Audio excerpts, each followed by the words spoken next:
Big TV digital exclusive breaking news చూస్తున్నాం. పశ్చిమ Asia ఒక రణరంగంగా మారింది. మనందరికీ తెలిసిందే.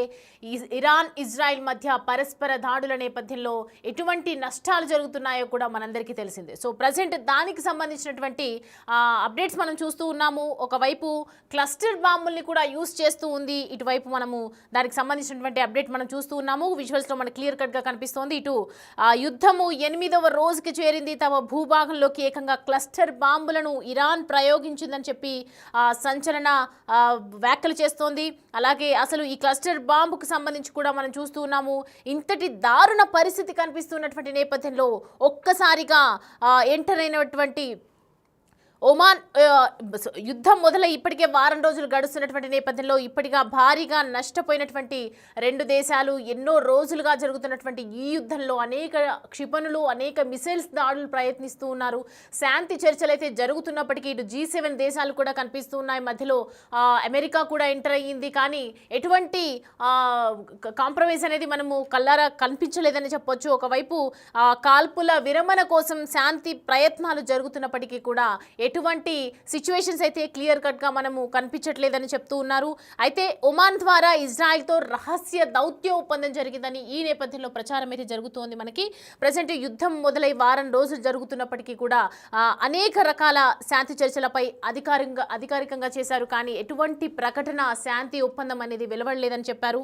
సో ప్రజెంట్ అయితే ఒమాన్ చేరుకున్నటువంటి ప్రజెంట్ 3 ఇరాన్ దేశాలు, అక్కడికి 3 ఇరాన్ విమానాలు ఒమన్కి చేరుకున్నట్లుగా ప్రస్తుతం మనకి సమాచారం తాజాగా అందుతున్నటువంటి బ్రేకింగ్ న్యూస్ ఇది.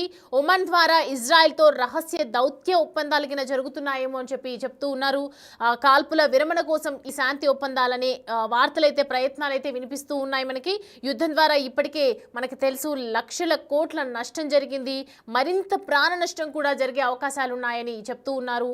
ఒకవైపు ఇరాన్ ఇజ్రాయెల్ యుద్ధ వాతావరణ నేపథ్యంలో కూడా అనేక ప్రపంచంలో ఉన్నటువంటి అన్ని దేశాలు కొంతవరకు నష్టపోతున్నాయి అని చెప్తున్నారు. ముఖ్యంగా చెప్పాలంటే ఇరాన్ ఇజ్రాయెల్ మధ్య జరుగుతున్నటువంటి ఒక రణరంగంగా మారిపోతుంది. అటువంటి సిచ్యువేషన్ ప్రజెంట్ అయితే లక్షల కోట్లు కూడా నష్టపోయాయి అని చెప్తూ ఉన్నారు.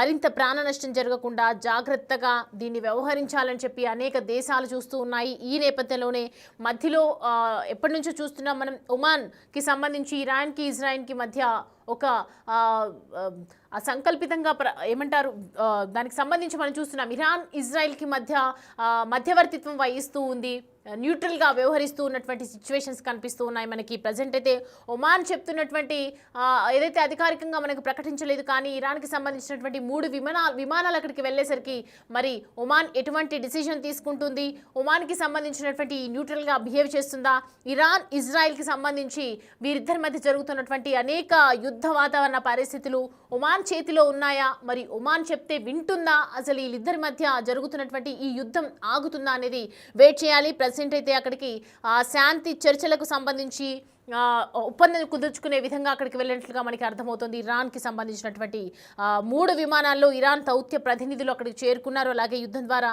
జరిగినటువంటి లక్షల కోట్ల నష్టానికి సంబంధించి కూడా అన్ని వివరిస్తూ ఉన్నారు. రైట్ నౌ మరింత ప్రాణ నష్టం జరగకుండా శాంతి మంత్రం జపిస్తున్నటువంటి ఇరాన్కి సంబంధించి, అంటే ఇరాన్ తగ్గే అవకాశాలు కనిపిస్తూ ఉన్నాయా? ఇరాన్ ఇజ్రాయెల్ యుద్ధ వాతావరణ నేపథ్యంలో ఇజ్రాయెల్ నుంచి వచ్చినటువంటి దాడులకు సంబంధించి ఇరాన్ కొంచెం వెనకడుగు వేస్తోందా అనేది మాత్రం ప్రస్తుతం ఒక చర్చనీయాంశంగా మారిందని చెప్పొచ్చు. అటు ఇజ్రాయెల్ దాడులు చేస్తున్నటువంటి ఈ కాలంలో శాంతి చర్చలు ఉండవని ఒకవైపు చెబుతున్నటువంటి ఇరాన్ మరి ఉన్న ఫలంగా సడన్గా ఒమాన్కి వెళ్ళటానికి దానికి సంబంధించి మరి ఒమాన్ ద్వారా ఇజ్రాయెల్తో రహస్యంగా దౌత్య ఒప్పందాలకి కనుక జరిగే అవకాశాలు కనిపిస్తున్నాయనేది ప్రస్తుతం జరుగుతున్నటువంటి హాట్ టాపిక్ అని చెప్పొచ్చు. ఎందుకంటే చాలా వరకు నష్టపోయాయి రెండు దేశాలు కూడా. దాంట్లో ఎక్కువగా ఇరానే నష్టపోయిందని చెప్తున్నారు. ఇజ్రాయెల్ చేస్తున్నటువంటి దాడులు కావచ్చు, మిసైల్స్ దాడులు కావచ్చు, ప్రతి ఒక్కటి కూడా కొన్ని కోట్ల వరకు నష్టపోయి ఉండొచ్చు, ప్రాణ నష్టం కూడా జరిగి ఉండవచ్చు అని చెప్తూ ఉన్నారు. సో ప్రజెంట్ మనం స్క్రీన్ మీద చూస్తున్నాం, బాక్స్ నెంబర్ 1లో కనిపిస్తున్నాయి ఇరాన్కి సంబంధించినటువంటి 3 విమానాలు వెళ్తున్నటువంటి దృశ్యాలు మనం చూడొచ్చు. మనకు క్లియర్ పిక్చర్ కనిపిస్తూ ఉంది. 3 విమానాలు అక్కడికి వెళ్తున్నట్లుగా అర్థమవుతుంది ఒమాన్కి సంబంధించి. మరి ఒమాన్లో ఉన్నటువంటి ప్రతినిధులతో రహస్య దౌత్య ఒప్పందాలు జరిగే అవకాశాలు ఉన్నాయా అనేది వేచి చూడాలి. ప్రజెంట్ జరుగుతున్నటువంటి ప్రజెంట్ దీనికి సంబంధించి మనతో మాట్లాడడానికి రామ్దాస్ మా కొలీగ్ అందుబాటులో ఉన్నారు. రామ్దాస్, చూస్తున్నాము శాంతి చర్చలకు సంబంధించి ఒప్పందాలు జరిగే అవకాశాలు కనిపిస్తున్నాయా? ఇరాన్ నుంచి అయితే ఒక కాల్పుల విరమణ జరగాలని ముందడుగు వేస్తున్నట్లుగా దీనికి అర్థం చేసుకోవచ్చా మనం?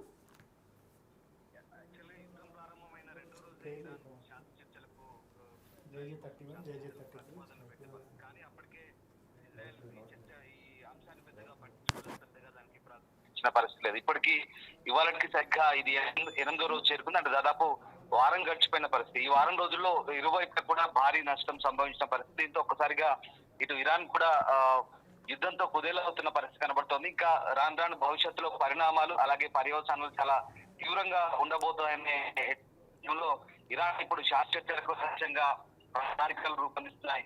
ఒక సందేహం కూడా కలుగుతుంది. ఎందుకంటే సడన్ గా ఇరాన్ చెందినటువంటి ప్రభుత్వ విమానాల్లో ల్యాండ్ అయిన రహస్యంగా అది ఎందుకు ఈ 4 విమానాలు వెళ్ళినట్టుగా చెప్తున్నారు. ఎందుకు రహస్యంగా ఈ విమానాలు ఎక్కడికి వెళ్ళాయనేది ఇప్పటి వరకు తెలియని ప్రశ్న. ఎందుకంటే ఇది అధికారిక ప్రకటన కూడా లేదు. ముఖ్యంగా శాంతి చర్చలకు సంబంధించి అత్యవసర ప్లానింగ్ తోనే ఇది ముందుకు వెళ్ళినట్టు తెలుస్తోంది. ఇజ్రాయెల్ ఇరాన్ మధ్య ఉద్రిక్తతలు ఇప్పుడు తీవ్ర స్థాయిలో ఉన్న నేపథ్యంలో ఈ విమానాల కదలికకు సంబంధించి ఇజ్రాయెల్ పై ఎప్పటికప్పుడు గమనిస్తుంది. ప్రధానంగా ఒమన్ రాజధాని మస్కట్ కు ఈ 4 విమానాలు చేరుకున్నట్టుగా చెప్తున్నారు. ఇందులో ఇరాన్ అధ్యక్ష విమానం కూడా ఉన్నట్టుగా చెప్తున్నారు. దాంతో పాటు మరొక 2-3 ప్రభుత్వ విమానాలు కూడా వచ్చినట్టుగా తెలుస్తోంది. సో ఎయిర్ బస్ A321 అలాగే ఎయిర్ బస్ A340 ఈ 2 అధ్యక్షుడి విమానం ఉంది. మరొక 3 విమానాల సంబంధించి కూడా కదలికలకు సంబంధించి ఎప్పటికప్పుడు ఇజ్రాయెల్ గమనిస్తుంది. అంటే ఏం జరుగుతుందంటే ప్రధానంగా ఇరాన్ రహస్య చర్చలకు సిద్ధం అవుతుంది అనే ఒక సందేహం అయితే వెళ్ళి వస్తుంది. ఇప్పటికే 6 రౌండ్లు చర్చలు జరిగాయి.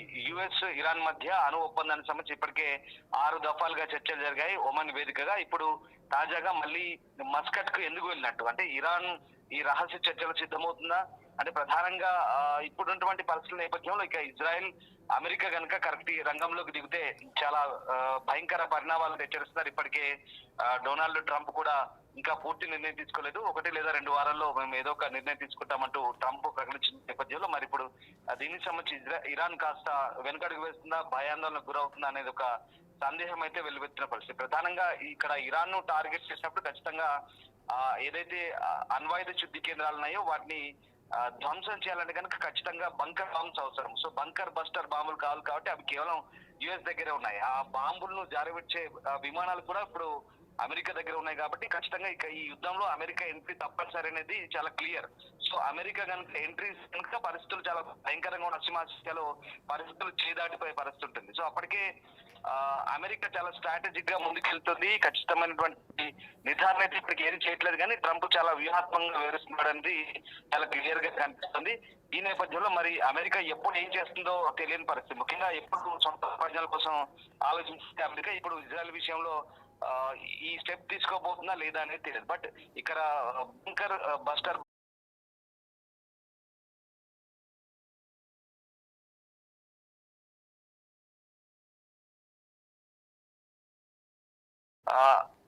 మేకపోతు గాంభీర్యాన్ని కూడా ప్రదర్శిస్తుంది. ఇప్పటికే ఖమేనీని లొంగిపోమన్నారు, లొంగిపోకుంటే మేమే హతమారుస్తామంటే చెప్తున్న పరిస్థితి. కానీ ఖమేనీ అయితే ఇరాన్ చరిత్రలో ఖచ్చితంగా మీరు కూడా తీవ్ర పర్యవసానాలు ఎదుర్కోవాల్సి వస్తున్నట్టు అటు అమెరికా కూడా హెచ్చరిస్తున్న నేపథ్యం. ఇదంతా పైకి చెప్తున్నప్పటికీ కూడా ఖచ్చితంగా భయపడుతోంది.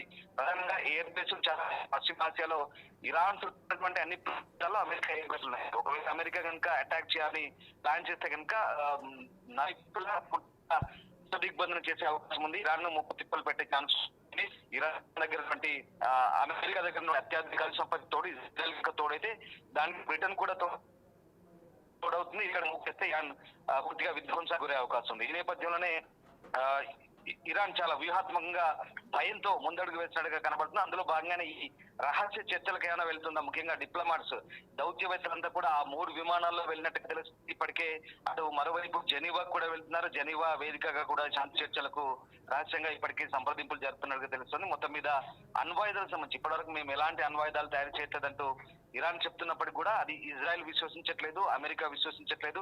ఎప్పటికప్పుడు అణుశుద్ధి కేంద్ర కారాగారాలని ఎప్పటికప్పుడు అప్డేట్ చేసుకుంటూ అణ్వాయుధాలను తయారు చేసేందుకు సిద్ధమవుతుందంటూ చెప్తున్న వేళ ప్రస్తుతానికైతే ఎంత ప్రాధాన్యత సంతరించుకుంటుంది, అసలు ఆ విమానాలు ఎందుకు వెళ్ళాయి, నిజంగా ఈ రహస్య చర్చల కోసమే వెళ్ళాయా, లేదంటే ఆ దౌత్యవేత్తలు ఎందుకు వెళ్ళినట్టు అనేది తెలియాల్సింది. దాంట్లో సాహా ఎయిర్లైన్స్ చెందిన 2 బోయింగ్ 737 విమానాలు, అలాగే మెరాజ్ ఎయిర్ చెందిన ఓ ఎయిర్ బస్ కూడా ఉన్నట్టుగా చెప్తున్నారు. సో మస్కట్ కైతే వెళ్ళాయి, బుధవారం ఒమన్ చేరుకున్నాయి 3 విమానాలు. సో ఇందులో క్లియర్ గా 3 విమానాలు కూడా డిప్లొమాట్స్ ఉన్నట్టు తెలుస్తోంది. దౌత్యవేత్తలు వీళ్ళంతా కూడా ఎందుకు వెళ్లారు, ఏం జరుగుతుంది, రహస్య చర్చలు ఏంటి, ముఖ్యంగా కాళ్ళ బేరానికి వచ్చారా ఇజ్రాయెల్ తో, యుఎస్ తో, ఏం జరగబోతుందని మాత్రం ఇంకా ఆసక్తికరంగా మారుతుంది. ఇక్కడ ఒమన్ మాత్రం తటస్థ పాత్ర పోషిస్తోంది. ప్రధానంగా ఇక్కడ ఒమన్ కావచ్చు, అలాగే సౌదీ అరేబియా కావచ్చు, మిగతా కొన్ని ఇస్లామిక్ దేశాలన్నీ కూడా ఇప్పుడైతే అమెరికాకు ఇజ్రాయెల్ కు అనుకూలంగానే వ్యవహరిస్తున్న పరిస్థితి కనబడుతుంది. సో వీళ్ళంతా కూడా ఒమన్ మొదటి నుంచి చెప్తుంది శాంతి చర్చల ప్రక్రియ జరపండి, పశ్చిమాసియాలో ఈ ఆందోళనలు వద్దు, ఇరు దేశాలు తగ్గాలని సూచిస్తున్న పరిస్థితి. మరి ఇప్పుడు ఒమన్ మీడియేషన్ తో ఈ చర్చలు జరగబోతున్నాయా, దీంట్లో మరి ఇజ్రాయెల్ దీనికి ఒప్పుకుంటుందా, శాంతి ఒప్పందం సంబంధించి దిగొస్తుందా, ఏం జరుగుతుందని మాత్రం ఆసక్తికరం మాత్రం చూడాలి. ఇంకా ఎలాంటి పరిణామాలు చోటు చేసుకుంటాయి, ఆ 3 విమానాలు ఎందుకు వెళ్ళాయి, ఆ 3 విమానాల్లో దౌత్యవేత్తలు ఎందుకు వెళ్ళారు, ఏం జరగబోతుందని మాత్రం తేలాల్సింది. ఇంకా right Ramdas, thanks for the updates. Right, చూస్తున్నాం కదా ఒమాన్కి సంబంధించి ప్రజెంట్ అయితే అనేక చర్చలు అయితే జరుగుతూ ఉన్నాయి. ప్రజెంట్ అయితే చూస్తున్నాము.